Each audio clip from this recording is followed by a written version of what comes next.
కోసం, శాంతి కోసం, నిజమైన అభివృద్ధి కోసం మనందరూ పాటుపడాలి. దానిలో భాగంగా మనందరూ ఏం చేయాలి? పిల్లలుగా ముఖ్యంగా మంచి పెద్ద కళలు కనాలి. అబ్దుల్ కలాం గారు చెప్పినట్టు గొప్ప కళలు కనాలి. నీ కోసం, నీ సంఘం కోసం, అలాగే మన దేశం కోసం. ఆ కళలో సాకారం చేసుకోవడానికి నిరంతరం కృషి చేస్తూనే ఉండాలి.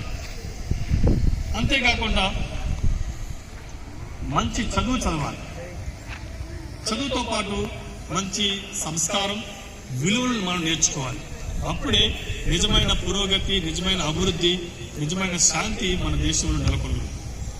కాబట్టి దీనిలో భాగంగా ఇక్కడ మన నవజన్ హైదరాబాద్లో ఉన్న యాజమాన్యం మనం చూస్తూ ఉంటే, అలాగే యాజమాన్యంతో సహకరిస్తున్న స్టాఫ్ అందరిని మనందరం అభినందించాలి.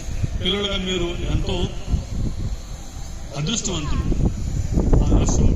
ప్రదీప్, అలాగే అమ్మగారు, అలాగే మన డోన్ బోస్కో పెద్ద యాజమాన్యం ఉన్నారు. వీళ్ళందరూ మీకోసం, మీకు మంచి చదువు ఇవ్వాలి, మీ కళను సాకారం చేయాలి, నిర్మించుకోవాలనే గొప్ప తపనతో మీకు అన్ని విధాలుగా చేదోడు వాదోడుగా ఉంటూ మీకోసం కృషి చేస్తున్నారు. అందుకని ఎల్లప్పుడూ వాళ్ళకి థ్యాంక్స్ చెప్తూ మనం మన స్థాయిలో నిరంతరం గొప్ప కృషి చేస్తూ ఈ దేశాన్ని ముందుకు తీసుకోవడంలో మనం కూడా బాధ్యులు కావాలి.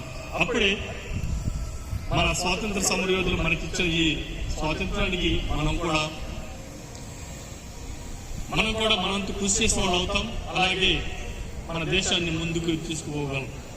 కాబట్టి ప్రియమైన చిన్నారులారా, చాలా సంతోషమైన దినం, మనం గౌరవంగా చూసుకునే దినం.